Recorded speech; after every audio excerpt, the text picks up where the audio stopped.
Halo semuanya, kembali lagi di podcast Habi. Sahabat bicara, semua kita bahas di sini bersama saya Asya. Nah, beberapa hari yang lalu kita ada podcast Habi special on the road Ganjarpranowo Festival di Surabaya. Dan namun kali ini kita sudah kembali nih di studio podcast Habi kesayangan kita semua. Kita udah bahas banyak hal bulan ini, dari pertama dating apps, lalu misalnya kemarin kita juga bahas tentang e-sport dan lain-lain. Dan kali ini kita akan bahas sesuatu yang relatable buat teman-teman semuanya, mahasiswa dan juga fresh graduates, maybe for you all. Pasti semua orang butuh pekerjaan, dan mencari pekerjaan itu bukanlah suatu hal yang mudah, apalagi menyesuaikan dengan apa yang kita mau, apa yang bisa membahagiakan dan lain-lain. So we wanna talk about that today, sehingga teman-teman semua can be occupied with the right skills and knowledge. Dan sudah hadir langsung di studio podcast Habi, yaitu Kak Ghea Fakta Razali. Kak Ghea Fakta adalah director dari Nata Academy, performance and also communication coach, dan juga broadcaster. Oh my gosh, that's a mouthful, but welcome to podcast Habi. Thank you, Habi keren banget. Tapi kalau bicara soal profesi tadi, sebenarnya Asya mostly sebenarnya itu banyak yang kasih julukan aja ya. Tapi kalau aku sih lebih suka contribute apa yang memang aku bisa. Betul. Untuk humanity, untuk society gitu ya. Jadi whatever people call mungkin coach or ya itu hanya bagian dari simbol lah. Iya, tapi hati dan calling dari Kak Nata adalah to contribute to the society, ya, apalagi untuk anak-anak muda ya Kak. Betul, kenapa penting. Aku undang Kak Ghea Fakta juga karena aku ngelihat kontribusi Kakak di Nata Academy, building like a brighter and also more skilled young people, jadi bisa occupied di masa sekarang yang fast paced and very difficult to adjust. So that's why you're the perfect person here. Thank you Asa. Karena kita ngomongin job seeking one on one nih Kak. Sekarang itu susah banget cari kerja. To be honest, susah banget. Dan Kakak bisa lihat kemarin job fair membludak banget karena that's how desperate people for jobs. Nah, menurut Kakak nih, dengan adanya pandemi juga, dengan sekarang pasca, tapi bukan pasca juga sih, masih ada pandemi tipis-tipis. Gimana sih tren kerjaan sekarang, dan apa yang dunia pekerjaan sekarang tuh butuhkan dari anak-anak muda? Oke. Gitu. Kita kalau talking about the trend ya, kita nggak bisa lupain bahwa the technology and the digital itu benar-benar sangat disruptif ya. Meanwhile kita kalau bicara juga, kalau orang-orang biasanya kalau cari karyawan selalu bicara sejauh mana ngerti sosmed gitu kan. Padahal sebenarnya posisi mungkin yang mereka mau substitute di situ bukan social media officer, tapi mereka memang cari orang-orang yang bisa engage dengan teknologi digital. Itu the one mostly important skill saat ini ya, karena memang apa-apa dikaitkan dengan digital, kita bicara sistem, kita bicara produktivitas, kita bicara apa yang dihasilkan, dan sekalipun itu pada akhirnya sampai pada tahap branding, kita juga menggunakan platform tersebut gitu. Kemudian tren tentang konsep kerja sendiri, definitely kita sering bicara 9 to 5 sebelumnya Asa ya. 9 to 5 itu ya kalau kita bicara 9 to 5. Tapi sekarang orang udah berbeda banget ya, semenjak pandemi orang nyata ngelihat bahwa produktivitas itu juga ternyata tidak sama sekali terganggu kalau orang di rumah. Sehingga orang-orang juga bisa mengerjakan multitasking, banyak pekerjaan gitu ya yang mereka bisa kerjakan, dan akhirnya merubah konsep kerja itu memang bukan 9 to 5 every day. Kita working gitu ya, everyday kita ngelakuin sesuatu. Jadi gimana kita tetap valuable dan kita mengerjakan sesuatu hal yang in terms kita bicara personal kita growth, kemudian juga society untuk yang kita kasih value itu juga growth, kemudian juga gimana kita bisa sustain dengan yang kita punya gitu. Sustain dan apa yang kita punya. Nah sebenarnya dengan tren itu sebenarnya ada plus minusnya juga sih Kak. Tapi I totally relate ketika aku masuk kerjaan juga, bukan di bagian social media, but I need to understand very well social media, even in politics, and everything. It's so important. Nah tapi dengan tren-tren seperti itu nih Kak, social media, lalu kerjaan yang gak selalu 9 to 5, banyak yang jadi kayak burn out. Abis itu kayak misalnya kayak gue gak ada work life balance nih, apalagi sejak pandemi, dimana kita juga bisa kerja di rumah Kak, bener-bener work is life is work gitu. Nah itu cara mengimbangi itu bagaimana menurut Kakak? The priority. The priority. Yeah. Kita mostly Gen Z ya. Gen Z itu melihat realitas dunia ini tuh dari apa yang mereka lihat sekarang di YouTube or maybe mainstream media gitu ya. Iya, Oh ini seru ya, ini keren ya. Sehingga shifting melihat apa yang menjadi tren itu juga begitu cepat, Asya. Nah ini kita tadi Asya bilang bahwa ada yang negatif, ada yang positif, dan itu benar banget. Yang positif, dia nggak tenggelam. Dia akan terus melaju dan mengikuti apa yang bisa dia lakukan untuk digital pace ini. betul. Nah, tapi yang tenggelam kita bisa ngelihat di luar sana orang-orang yang hanya sekedar menikmati, menghibur, dan tidak produktif untuk melakukan sesuatu atau menghasilkan apa-apa. Nah, ini terjadi ya. Sekarang kita ngelihat ada orang yang memanfaatkan platform digital itu untuk bekerja sekaligus personal branding Oke. dia. Ada juga yang memang ya hanya sekedar menikmati atau menghibur. Nah, ini kekhawatirannya memang kalau tadi bicara soal tren bonus demografi ya, kita tahu sekarang istilah bonus demografi bahwa kita punya banyak potensial people, kita punya banyak youth people, tapi mereka don't know how to do gitu ya, Betul. nggak tahu harus contribute apa, karena ada masa juga mereka agak skip dengan dunia society yang benar-benar real, karena realitas itu sekarang ada di sosial media. Jadi Metaverse. ya metaverse. Jadi dua-duanya harus benar-benar berjalan nih. Gimana aku sama Iya. Asya bisa connecting Mhm.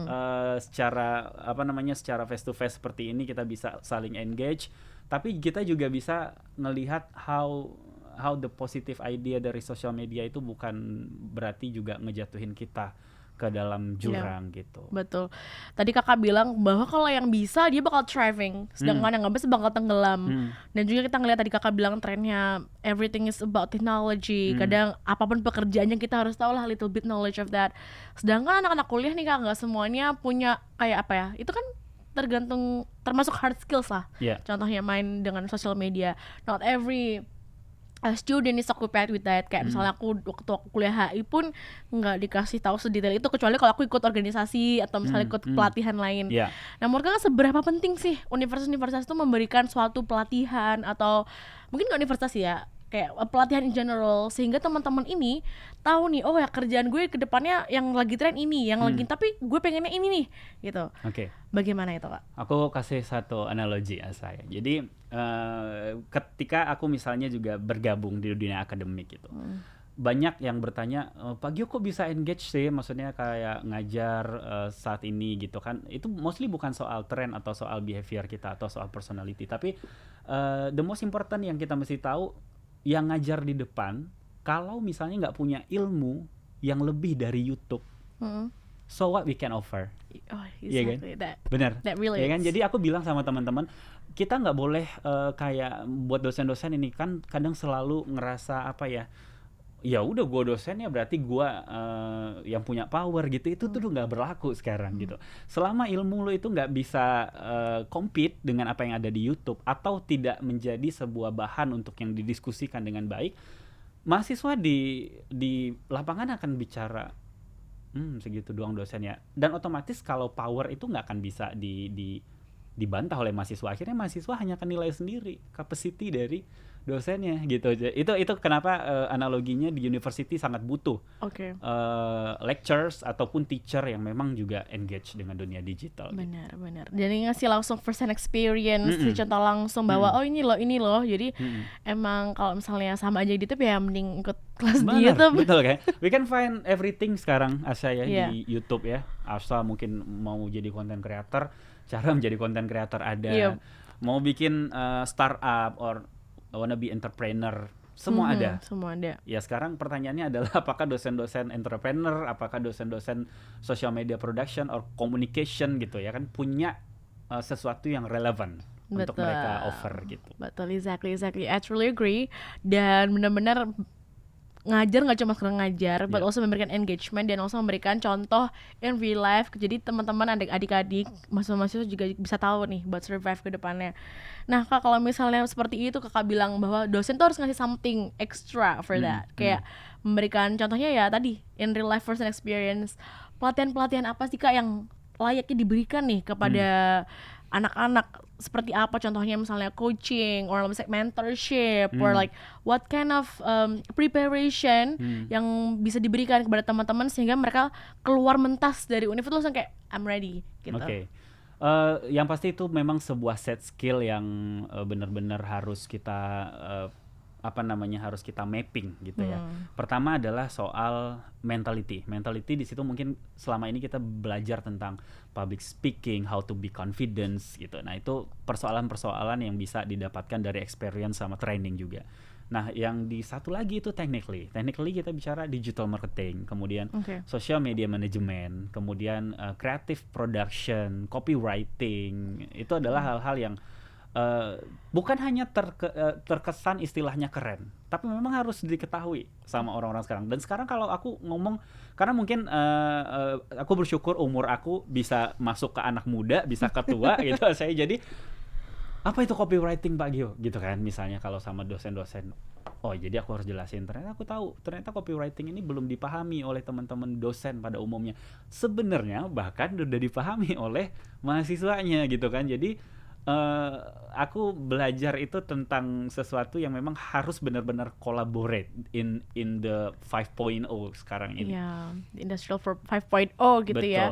Berarti emang collaboration is needed, collaboration bersama yang lain, bersama mahasiswa kita juga. Jadi kita tahu nih apa yang mereka butuhin. Jadi tadi sebenarnya pas Asya tanya apa aja gitu ya. Tadi kita sebenarnya ketika kita melihat training apa aja yang ada sekarang di digital atau di Google yang kita cari, ya itu adalah perwajahan kebutuhan tentang set skill di marketing yang sekarang juga ada di digital, kemudian how to manage social media, how to analyze, kemudian juga monitoring, listening media, ngelihat tren gitu ya.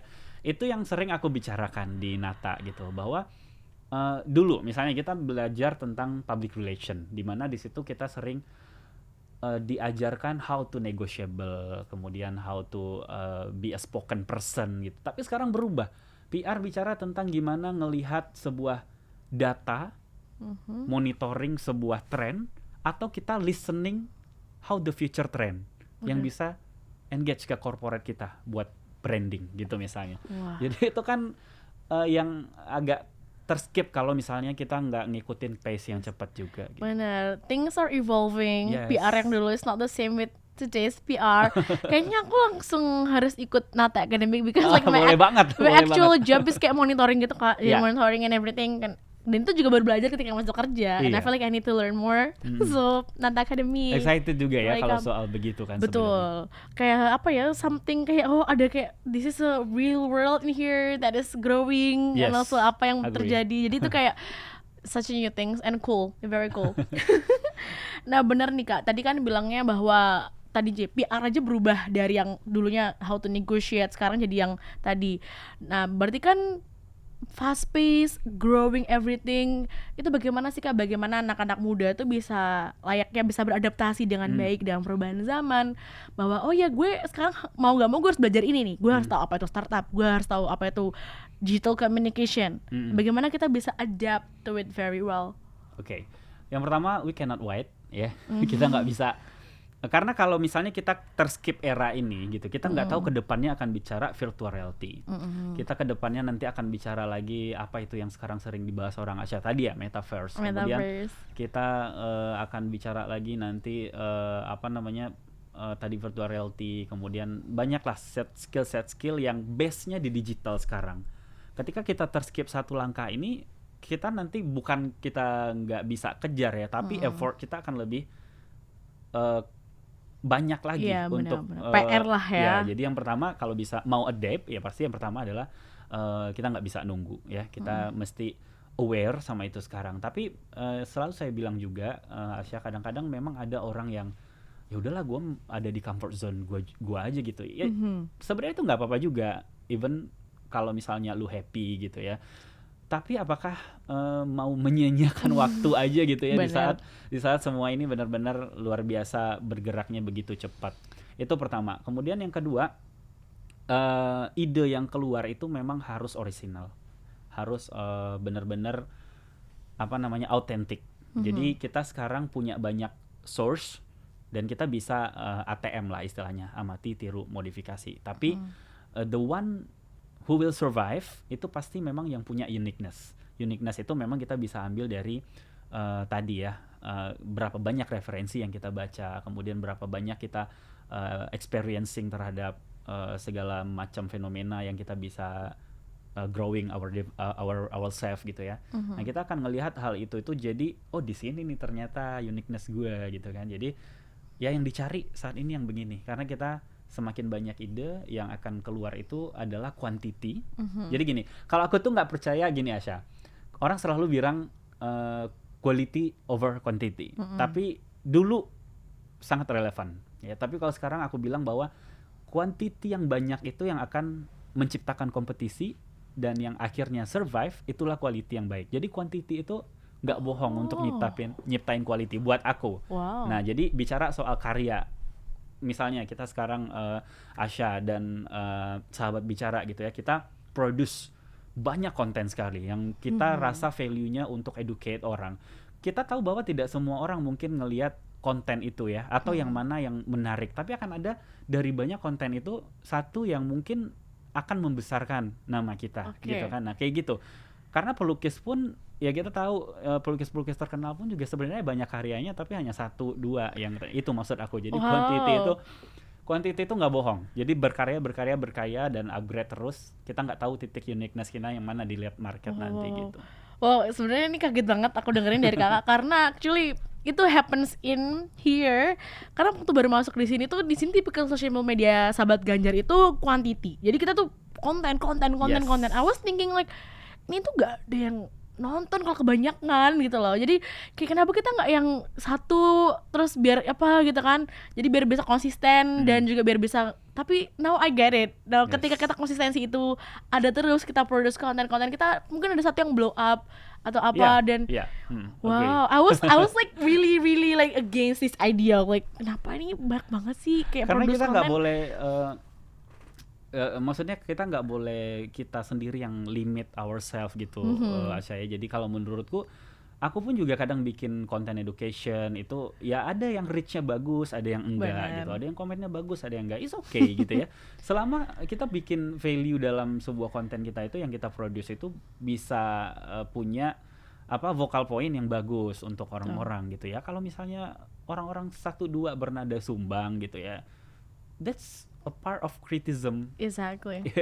Jadi orang seharusnya bisa terima itu dengan baik. Yeah, not everyone gonna like your post, not everyone gonna like what you're talking about. So keep going. Nah ini nih Kak, tadi kan Kak Giafakta udah jelasin banyak banget nih dari kita harus occupied bagaimana nih anak-anak muda zaman sekarang. Dan aku pengen tahu nih Kak, hard skills kayak misalnya dia dulu nih, cari kerja, CV lu yang baik, IPK berapa. Nah sekarang kan nggak semudah itu.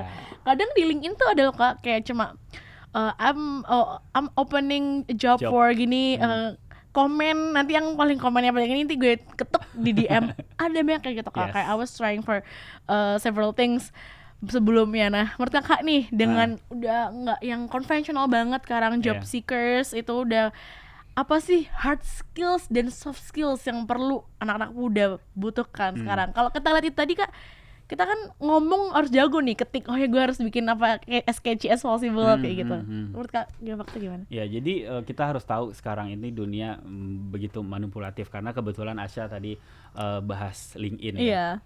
Kita tahu bahwa orang-orang yang posting a job pun di situ, apakah mereka posting benar-benar mencari karyawan atau hanya sekedar existence dari perusahaannya, ya. Tapi kita nggak bisa kontrol itu, ya. Kita sebagai tadi yang Asya bilang, kita sebagai the one who seeking a job, kita harus punya yang pertama hard skill itu kemampuan untuk tidak termanipulatif, ya. Karena begini, banyak sekali sekarang influencer. Ya, di LinkedIn itu bicara soal CV yang baik itu begini segala macam. Nah, tapi saya nggak mau bahas satu-satu. The most important kalau bicara soal CV adalah kalau sekarang menurut saya yang relevan adalah bangun keberadaan atau existence kamu di digital. Orang akan cari nama orang ketika masuk CV-nya Asha, orang akan capture itu di Google Asha, ya gitu ya. Yes. Jadi CV is not the one way sekarang gitu ya. Jadi agree. aku mau bilang sama teman-teman itu, jadi jangan lupa bangun persistence-nya di online. Apakah di situ menulis, apakah di situ pernah event atau menulis apa. Nah itu kalau kita sangkutkan dengan hard skill tadi, berarti ada kemampuan untuk berproduktivitas gitu. Kalau soft skill tadi kita udah bicara banyak sebenarnya ya. Jadi kalau di soft skill ini aku memang suka bicara 3 hal yang aku bawa dalam value-nya Nata juga, adalah digital, creative, and communication gitu ya. Communication itu adalah satu hal yang representatif untuk bicara tentang dunia yang begitu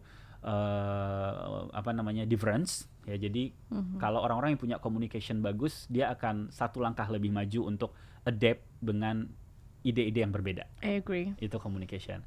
Kalau kreatif ya mungkin aku nggak bisa jelasin ya. Kalau orang yang punya set skill di persoalan kreatif, dia akan thinking out of the box, dan orang-orang yang thinking out of the box itu biasanya juga lebih cepat untuk engage terhadap tren ya. Terakhir ya tadi digital tuh kalau aku sekarang masih quote on quote bicara soal platform yang benar-benar melibas. Kak, benar-benar I totally agree. Apalagi tadi bilang CV is not just about the regular CV. Your Instagram can be your CV, guys. Dan karena aku juga applying itu sih Kak, kayak I build my personal branding di IG. Bagaimana aku tuh women empowerment advocate, it's like a feminist, or like misalnya kayak gitu-gitu. I wanna make sure that my followers know that. Maybe we can talking about feminist ya. Sure, I love that. Kayak gitu, aku make sure bahwa everyone knows that I'm a huge feminist. I talk about women empowerment, gender equality. Dan tau gak sih Kak, karena aku sering post-post kayak gitu, orang-orang kalau misalnya mau webinar itu they contact me. Oh my god, this is the power of like building your brand on your social media. Yes, it's like a walking CV. Supposed to be harus banyak orang-orang seperti Asha. Kadang aku podcast gini nih, soalnya ada kata-kata yang pas, ini sih catchy nih, aku post Kak di IG aku kayak, hey guys, bla bla bla gitu. Even kadang-kadang orang, kalau mungkin Asha sudah punya satu kemampuan kompatibel dalam public speaking, is okay. Itu adalah menguasai dunia itu pasti dengan public speaking misalnya kayak gitu. Tapi ada beberapa orang misalnya kayak teman-teman kita yang diproduksi gitu ya, Mas gua kan misalnya fotografer gitu segala macam. Nah, mereka kebingungan juga untuk membangun personal branding. Kayak teman-teman di sini nih misalnya sound engineer. So you need to upload your karya gitu ya. You need to embrace apapun yang lu punya gitu. Dan itu mostly akan bicara soal reputation. Betul. Kemudian juga kerja itu tidak selalu orang akan ngelihat tentang kind of bullshit kalau bicara di perusahaan sebelumnya saya udah bangun ini, value saya ini. Itu kalau saya sendiri sekarang udah nggak relevan. Karena gini Asha, saya pernah ada di posisi untuk interview orang, kemudian saya baca CV-nya, kemudian kamu di perusahaan sebelumnya apa yang kamu anggap top priority yang kamu bisa capai gitu. Tapi ketika masuk di perusahaan aku itu tidak tergambarkan gitu kan. Jadi artinya orang punya skill yang banyak untuk interview, untuk ngejawab interview. Sekarang juga di Google kalau ditanya kelebihan kekurangan jawabnya apa, itu gimana? Juga ada di TikTok seliuran terus gitu. That's why aku bicara soal originalitas sama authenticity. Oh my god, amazing. Nah tapi emang ini dilema masa kini juga sih, tapi kita nggak perlu kayak ya udah we don't mind it kalau kita udah upload nih gue ini nih, ntar ada yang bilang yang sok-sokan banget atau humble bragging kayak gitu kan ya. Dilema masa gini, jadi buat teman-teman itu kayak part of the because mereka nggak mampu aja. Ya udah kayak it's your social media, do whatever you like. Yes. Ya kan kita nggak pernah berniat ya, maksudnya di sosial media ini aku akan menyinggung satu atau dua pihak ya. Semoga kita tidak ada di porsi itu gitu Asha. Bener-bener wah, oh my gosh Kak, kayak bener-bener udah terbuka banget hari ini dari kita bahas the right skills tadi, apa anak muda yang harus ada, what kind of coaching, what kind of mentorship. Nah Kak Nata sendiri adalah bukan Nata, bingung sama nama akademinya ya. Kak Gia Fakta sendiri adalah direktur di Nata Academy ini. Bagaimana kakak juga building young generations yang bisa dibekali dengan skill-skills yang cukup tentang tadi misalnya tadi apa Kak, 3 hal kreatif, digital, dan communication yang dikatakan Gia Fakta adalah 3 set skill yang paling penting nih. Nah, apa sih kakak pengen tahu nih alasan membangun Nata Academy and the purpose of Nata Academy itself, goalsnya ke depannya gimana nih? Oke. Thank you for asking this Yes, question. of Jadi course. ini sangat perlu aku kasih tahu buat teman-teman. Jadi ini berawal dari triangle yang aku pikir gitu ya, Asya, bahwa kalau kita bicara the big industry, dia udah nggak punya isu ya soal manpower. Jadi aku ngelihat gap dari teman-teman yang dalam apa namanya UMKM misalnya ya, bisnis menengah. Kemudian juga ada mahasiswa yang magang, ditempatkan di tempat magang malah disuruh fotokopi gitu ya. Oh my god. Iya bener ya, ada yang Iya, gitu ya. Nah, banyak. jadi di tengah-tengah Nata ada untuk itu. Jadi aku coba untuk kerjasama dengan beberapa university atau yang memang mau mendaftar secara regularly untuk membangun apa namanya personal value di Nata, dan kita bikin package yang saya nggak bisa bilang perfect karena nggak ada yang perfect ya, tapi minimal dengan masuk Nata saya pengen orang bisa melakukan editing secara praktis gitu ya. Kemudian selain dia editing, dia bisa ngomong dengan baik gitu ya. Kemudian selain dia ngomong dengan baik, dia juga bisa produce konten dia sendiri, minimal buat personal branding dia sendiri. Nah, dengan experiencing akan aku tempatkan di UMKM yang kita juga punya database-nya. Dari mereka aku ngelihat gini, Asya, Mas Gio, saya kalau mau ngerekrut social media officer itu mahal banget, ya kan? Maksudnya mungkin mereka mikirin gaji UMR gitu segala macam. Nah, kita punya anak-anak Nata. Jadi anak-anak Nata sambil mereka internship, kemudian mereka juga UMKM yang punya case dengan bisnis mereka, akan kita terjunkan anak magang di situ untuk membantu. Kemudian saya dan tim di belakang juga akan coba, oh ternyata bisnisnya begini, sama-sama belajar dengan bisnisnya gitu. Jadi kita satu paket yang collaborate gitu. Wow, keren banget, with occupying with the right skills. Nanti dipasang-pasangin sama UMKM juga, jadi Yes. mereka bisa langsung praktekin Betul. ilmu dari Nata. Kalau misalnya kayak personal coaching, mentoring, does Nata provide that as well? Ya, mostly kalau misalnya kalau bicara tentang yang personal tuh benar-benar personal branding ya, misalnya di public speaking gitu ya. Aku punya satu ide tentang public speaking ini, di mana waktu aku kecil selalu diajari bahwa belajar bicara itu depan orang, belajar bicara itu anggap yang depan kita nggak ada gitu ya. Iya. Bener nggak sih? Jadi atau misalnya belajar depan anggap aja di depan itu mungkin apa gitu ya, atau nggak ada orang gitu. Jadi kita latihan depan cermin, it's so conventional gitu ya. Bahwa sekarang kalau misalnya di Nata aku terapkan belajar public speaking itu benar-benar dalam koridor karakter building.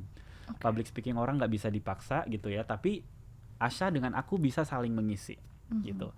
Jadi public speaking itu bicara karena lu berdiri di depan orang yang isi kepalanya beda-beda, bukan karena lu anggap orangnya nggak ada gitu.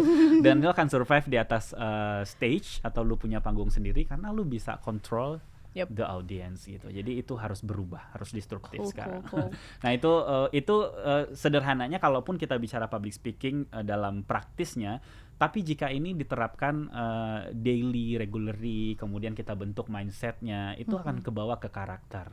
Jadi karakter itu nanti akhirnya akan ke personal development gitu. Jadi ada uniqueness juga dari Iya tadi. betul. Nah itu kan berpengaruh nanti kalau dia mau produce sendiri. Oh gua kayaknya nggak passion deh buat masuk industri gitu ya. Kayaknya selama belajar di Nata ini ternyata bikin konten whatever, feminism or maybe ada yang suka environment gitu ya, ada yang suka political, dan dia bisa bikin naskah sendiri, kemudian dia bisa bikin apa namanya ide sendiri, kemudian dia bisa copywriting sendiri, dan dia bisa kemampuan speaking depan kamera. So you gonna be a content creator. Cool. Nata Academy, what a perfect package, teman-teman. Thank Ini you, pertama thank you. kali dengan Nata Academy juga bisa langsung cek mungkin ya kayak di sosial media Nata Academy itu @nata.academy ya.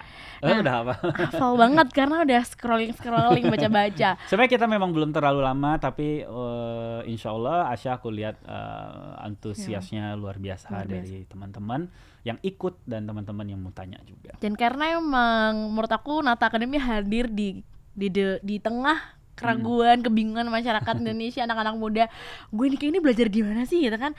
Mau ini Coursera karena itu kurs dolar jadi mahal banget. Iya, Dan I feel betul. like this is can be a one stop solution for you guys gitu. Mudah-mudahan. Kalau kita hubungin nih Kak sama tadi kayak personal branding dan lain-lain tuh korelate banget sama Pak Ganjar. Pak Ganjar itu pernah bilang bahwa IG-nya dia tuh jadi portofolionya dia gitu. Kalau bilang Pak Ganjar kerja apa sih? Nah itu tuh udah lu lihat aja di IG, di Facebook, di YouTube kayak gitu.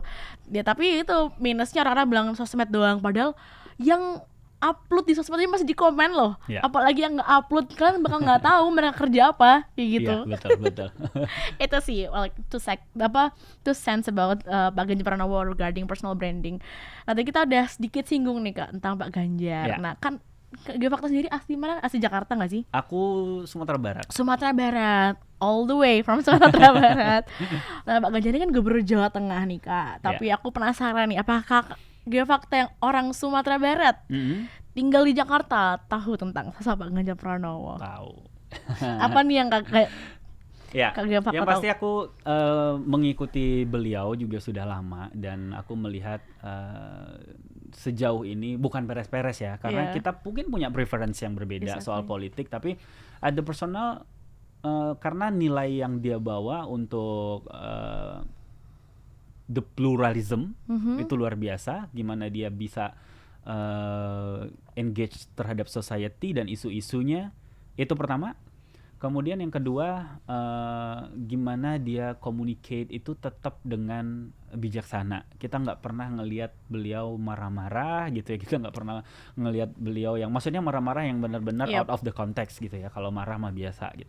Nah yang ketiga yang tadi, aku sangat suka dengan orang yang sangat confidence dengan authenticity dia sama originalitas dia. Artinya orang yang punya hal seperti itu, Asya, bisa dipastikan sebenarnya dia dalam hidup nothing tulus biasanya, karena dimanapun dia berada dia akan tumbuh.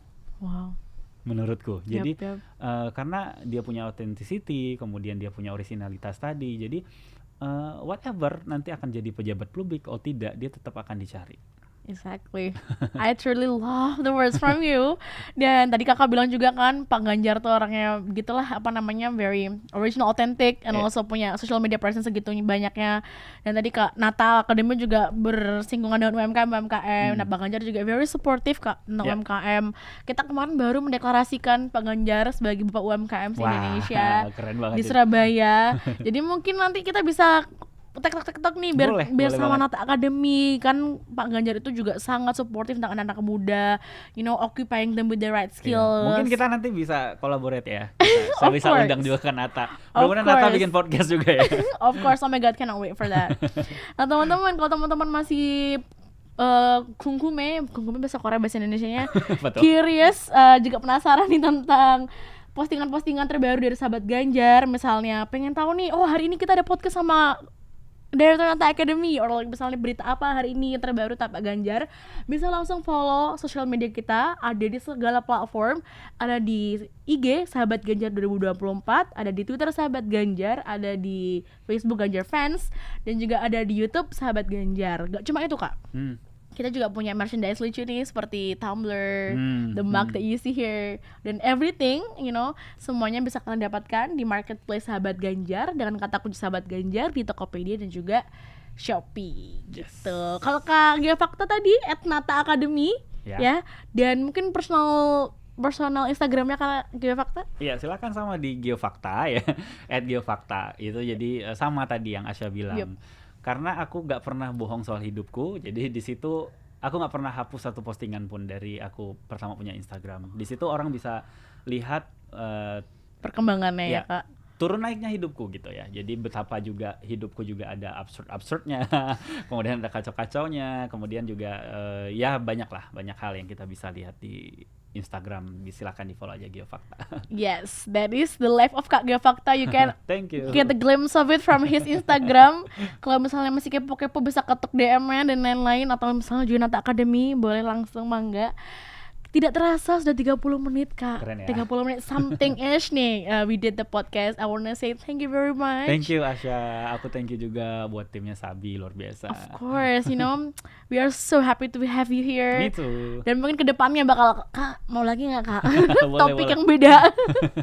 Kita bisa banyak bicara lah hari ini Yep. Maksudnya bukan hari ini, maksudnya kedepannya juga bisa banyak bicara. Dan maksudnya aku memang suka collaborate orangnya dengan yang punya pemikiran itu unstoppable. Yes, we need to be unstoppable. Dan teman-teman, semoga teman-teman dapat banyak ilmu dari yang kita discuss hari ini, dan selalu stay tune di podcast Habi kedepannya karena akan banyak topik yang lebih informatif dengan guest star gak kalah seru dari Kak Gia Fakta. Thank you. So always stay tuned, don't forget to subscribe, also share this video if you like it. Dan sampai ketemu di podcast selanjutnya ya. Dan saya Asya. Dan saya Gia Fakta. Sampai bertemu di podcast Habi episode selanjutnya. Bye bye.